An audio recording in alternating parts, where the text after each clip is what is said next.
Pemirsa, jangan lupa subscribe channel official UTV, like, dan nyalakan tombol notifikasi.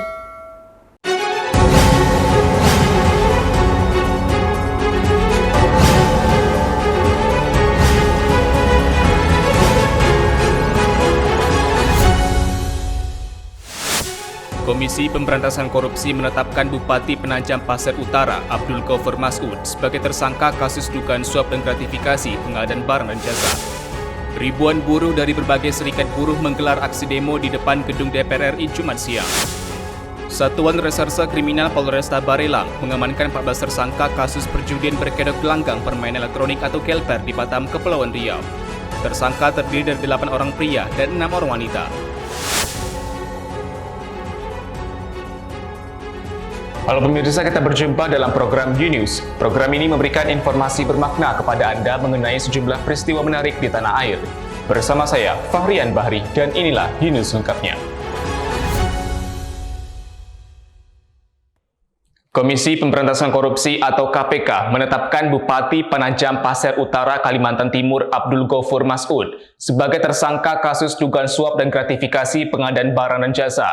Usai ditetapkan sebagai tersangka, Abdul Ghaffur Mas'ud dan 5 orang lainnya langsung ditahan di rutan KPK Jumat dini hari.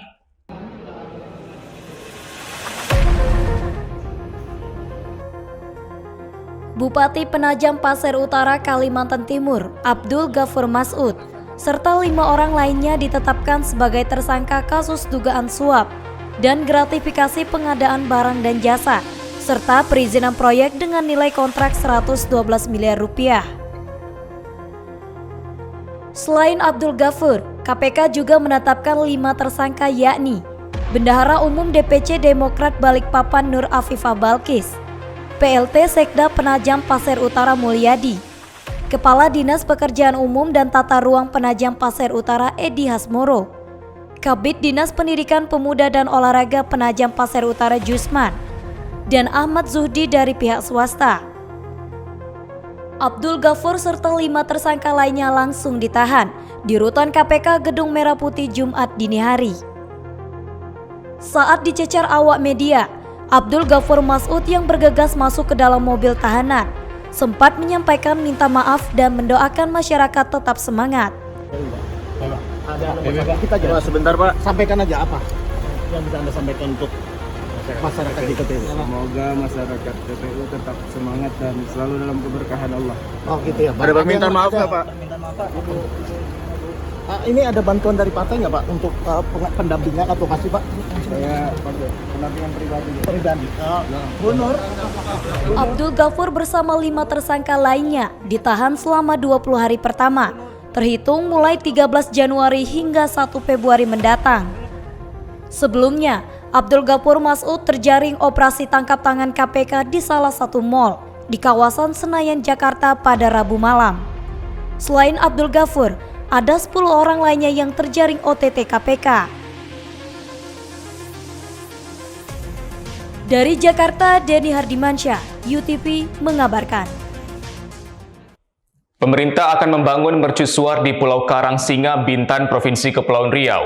Pembangunan mercusuar ini untuk menjaga kedaulatan NKRI di wilayah perbatasan. Pemerintah akan membangun mercusuar dengan struktur permanen di Pulau Karangsinga, Kabupaten Bintan, Kepulauan Riau, yang berhadapan dengan Pulau Karangtengah, Malaysia. Mendagri mengatakan, mercusuar sebagai simbol bahwa negara hadir di wilayah perbatasan. Dengan pembangunan tersebut, infrastruktur Indonesia di wilayah perbatasan tidak terlalu timpang dengan infrastruktur permanen yang dibangun pemerintah Malaysia di wilayahnya. Mendagri menjelaskan, Malaysia bukan hanya memiliki bangunan dengan struktur permanen, tetapi juga landasan helikopter. Sementara wilayah Indonesia hanya dibatasi pelampung berukuran kecil. Ia mengatakan, Pulau Karangsinga sangat strategis karena terletak di Selat Malaka, yang merupakan salah satu jalur lalu lintas laut terpadat di dunia. Karena itu, pemerintah Indonesia harus menjaga kedaulatan terutama pengamanan di perbatasan. Nah, sementara tadi kita lihat hanya ada buoy saja, kecil. Oleh karena itu, kita harus menjaga kedaulatan kita. Ini menyangkut masalah laut teritorial, banyak sekali implikasinya. Kementerian Pertahanan akan membangun mercusuar dengan bendera merah putih dan dilanjutkan dengan form yang lebih permanen oleh Kementerian Perhubungan. Dari Batam, Kepulauan Riau, Kantor Berita Antara, UTV, mengabarkan. 3 saksi dihadirkan dalam sidang lanjutan kasus dugaan korupsi pengaturan kuota cukai rokok dan mikol di Bintan dengan terdakwa Bupati Bintan nonaktif Apri Sujadi dan Kepala Badan Pengusahaan BP Kawasan Bintan Muhammad Saleh Umar.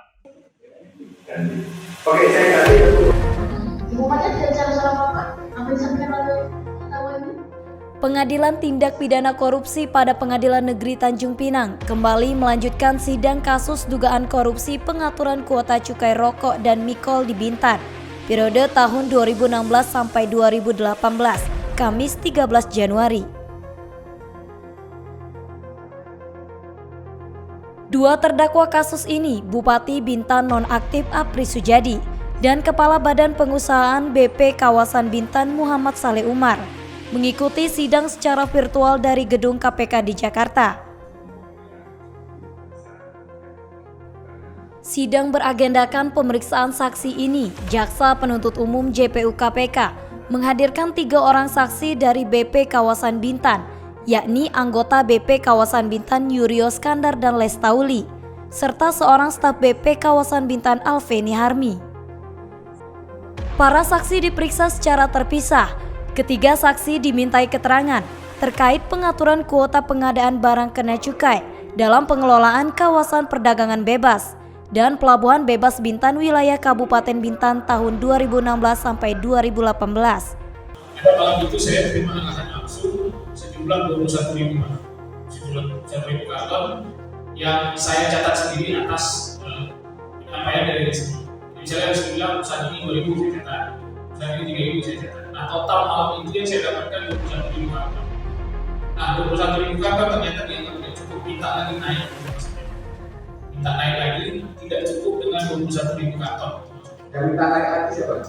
Dari si Bupati. Bupati. Minta kuotanya 21 itu apa minta katanya? 21.000 itu sudah ada dulu, Pak. Sudah ada dulu di mereka. Saya datang malam itu, ternyata 21 itu nggak cukup bagi mereka minta tambah lagi. 2 sampai 3.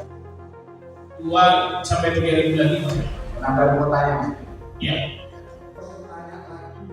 Sidang yang dipimpin Majelis Hakim Rizka Widiana bersama 4 hakim anggota ini akan kembali dilanjutkan minggu depan dengan agenda sidang masih pemeriksaan saksi lainnya. Dari Tanjung Pinang, Kepulauan Riau, Muhammad Hoirudin, UTV, mengabarkan. Pemerintah akan memberikan bantuan pembiayaan kredit usaha rakyat bagi alumni program Kartu Prakerja. Anggaran sebesar Rp377 triliun telah disiapkan untuk pembiayaan alumni prakerja dalam membuka usahanya. Program prakerja ini bertujuan mendorong para peserta agar menjadi wirausahawan baru, tidak hanya sebagai jaring pengaman sosial bagi masyarakat yang terdampak pandemi, namun lebih pada peningkatan kompetensi kerja.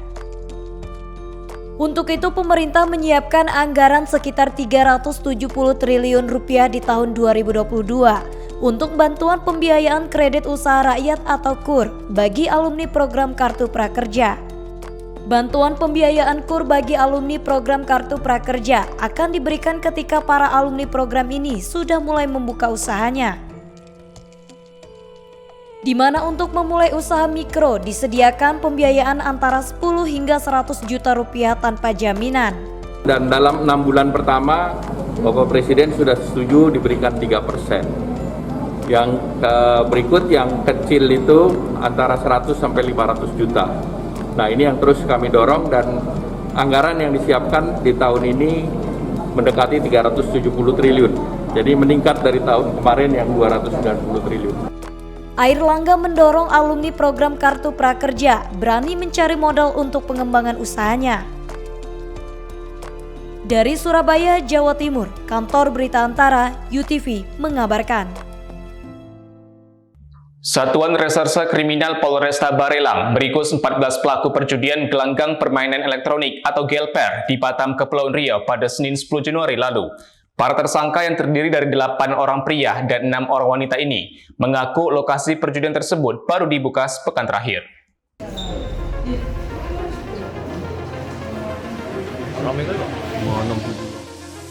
Satuan Reserse Kriminal Polresta Barelang membongkar perjudian gelanggang permainan elektronik atau gelper di kawasan Pasar Jodo, Batam.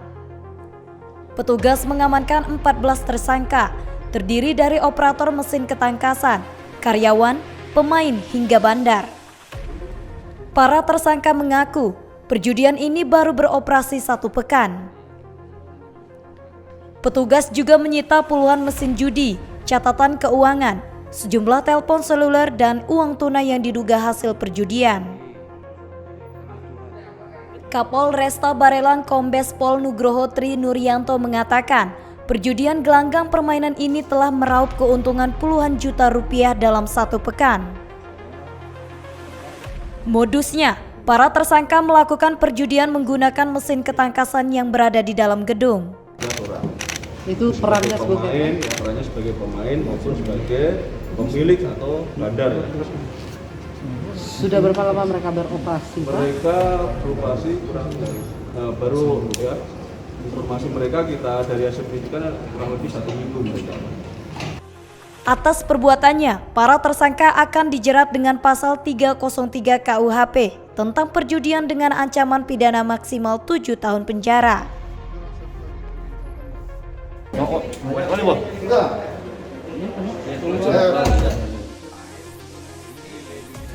Dari Batam, Kepulauan Riau, Panca Nugraha, UTV mengabarkan. Ribuan buruh dari berbagai serikat buruh menggelar aksi demo di depan gedung DPR RI Jumat siang. Masa buruh menolak Omnibus Law Undang-Undang Cipta Kerja Nomor 11 Tahun 2020 yang merugikan para buruh.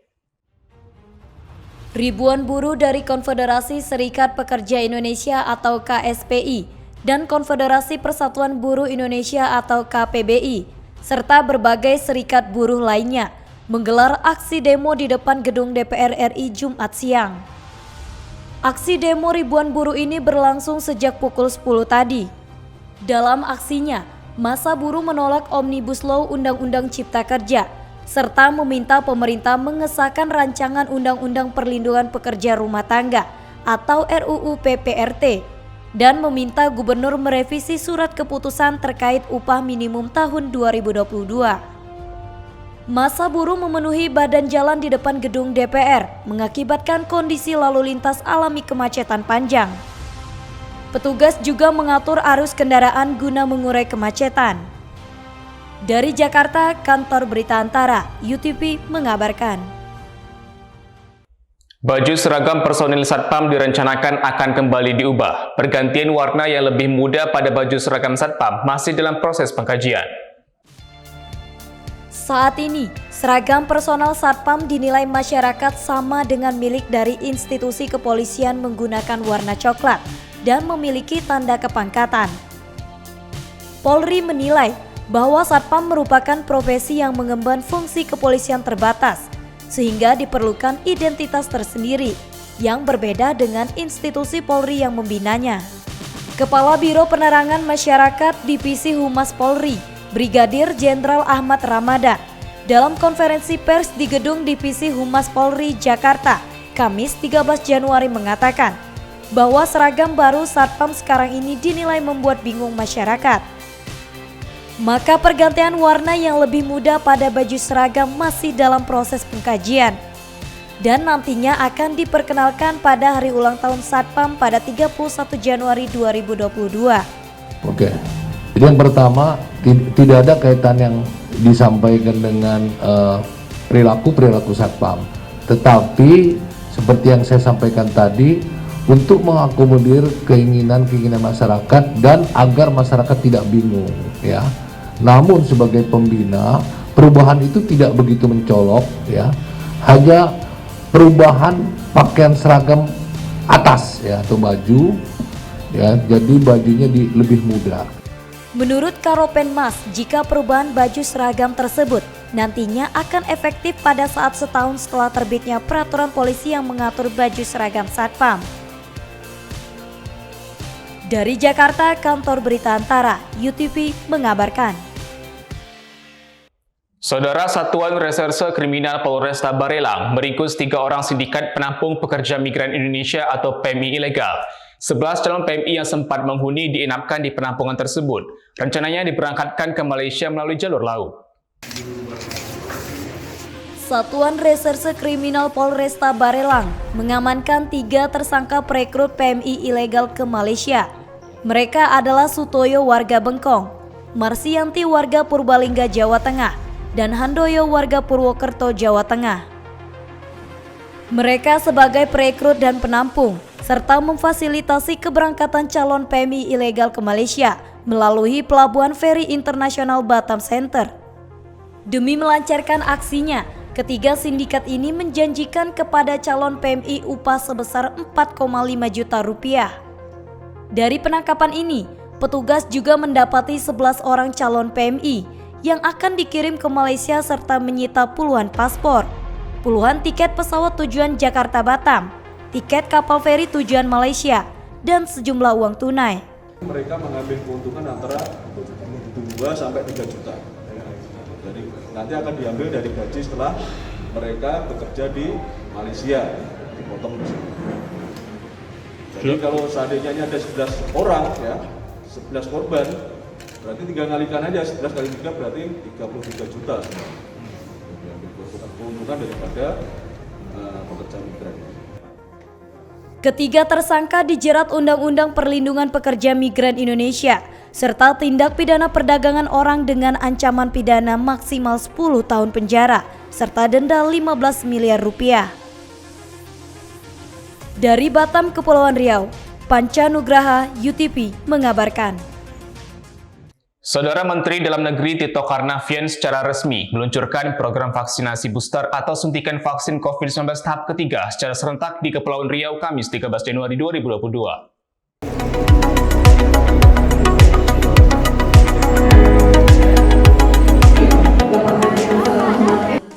Peluncuran program vaksinasi booster ini dilaksanakan di Vihara Duta Maitreya Batam, Kepulauan Riau. Menteri Dalam Negeri Tito Karnavian mengapresiasi kontribusi Provinsi Kepri dalam melaksanakan vaksinasi booster atau vaksinasi COVID-19 tahap ketiga ini. Tito mengatakan, Kepri salah satu yang mendapat perhatian khusus dari Presiden Republik Indonesia Joko Widodo. Pasalnya pandemi yang melanda Indonesia telah memukul berbagai sektor, termasuk perekonomian di Provinsi Kepulauan ini. Pada pelaksanaan hari pertama vaksinasi booster di Vihara Duta Maitreya Batam, tercatat 5.000 warga mendaftarkan diri secara online. Vaksinasi booster di Kepri ditargetkan mencapai lebih 15.000 warga. Secara politik jangan bicara kepentingan lain. Selamatan rakyat tidak selesai. Nah ini saya menyampaikan apresiasi, jadi saya juga menyampaikan penghargaan dengan adanya kegiatan seperti ini. Jangan berhenti, follow up terus sampai dengan tuntas. Sehingga mudah-mudahan kalau pandemi yang sudah terkendali cukup baik ini bisa terus dipertahankan, ekonomi bisa jalan, semua kegiatan bisa buka, ya, dilonggarkan semua, dan sektor turisme yang pangsanya diantaranya adalah dari luar Singapura, Malaysia, kalau mereka juga bisa mengendalikan, mereka yakin juga bisa mengendalikan, mereka juga bisa mengendalikan, baru kita bisa buka sama-sama. Saya kira itu ya. Mendagri juga mengapresiasi seluruh petugas yang sudah bekerja memerangi pandemi ini bersama-sama. Ia berpesan untuk terus menjaga kesehatan dan jangan sampai menjadi rantai penyebar COVID-19. Seluruh elemen masyarakat dan stakeholder dapat saling membantu memerangi pandemi COVID-19. Dari Batam, Kepulauan Riau, Panca Nugraha, UTP mengabarkan. Kebakaran lahan kosong terjadi 2 kali dalam sepekan terakhir ini di wilayah Bintan Timur, Kabupaten Bintan, Kepulauan Riau. Kebakaran terjadi di 2 lokasi berbeda. Kebakaran lahan pertama terjadi di Kampung Wacope, Gunung Lengkuas, Bintan Timur beberapa hari lalu, dengan luas lahan terbakar kurang lebih 1 hektar. Sedangkan kebakaran kedua terjadi Kamis malam 13 Januari, di lahan kosong yang berada di Kampung Lengkuas, dengan luas lahan terbakar sekitar kurang lebih 2 hektar. Kepala Unit Pelaksana Teknis Pemadam Kebakaran Bintan Timur, Nur Wendy, membenarkan kedua peristiwa kebakaran lahan kosong tersebut. Di Kecamatan Bintan Timur dalam sepekan ini, artinya dalam 1 bulan ini 2 kali kejadian yang terjadi di Kecamatan Bintan Timur di Kelurahan Kijang Kota dan Kelurahan Gunung Lengkuas. Baru ini yang di kampung di Gunung Lengkuas itu diperkirakan karena yang menghabiskan pemasukan ini sekitar, kalau kita lihat lebih kurang, mau mendekati sekitar kurang lebih 2 hektar kurang lebih diperkirakan. Sebelumnya yang pertama kali di Kampung Lengkuas ini tadi malam yang kejadian yang kita dapat informasi itu di Kelurahan Kijang Kota yang menghabiskan kurang lebih 2 hektar juga. Kalau kita sebabkan ini kita baru praduga aja. Kalau kita lihat di lokasi kebakaran ini, kalau dilihat saat ini mungkin ini faktor sengaja dibakar. Nurwendi menghimbau masyarakat agar tidak membakar lahan kosong, mengingat saat ini cuaca di wilayah Bintan cukup panas. Dari Bintan, Kepulauan Riau, Andri Dwi Sasmito, UTV mengabarkan. Rusia mengadakan latihan tank di wilayah Rostov dekat perbatasan Ukraina pada Rabu 12 Januari. Moskow menegaskan pihaknya menggelar latihan militer jika dipandang perlu.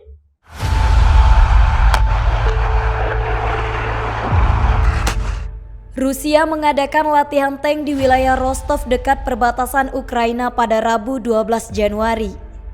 Rusia telah mengganggu Barat dengan membangun pasukan di dekat Ukraina.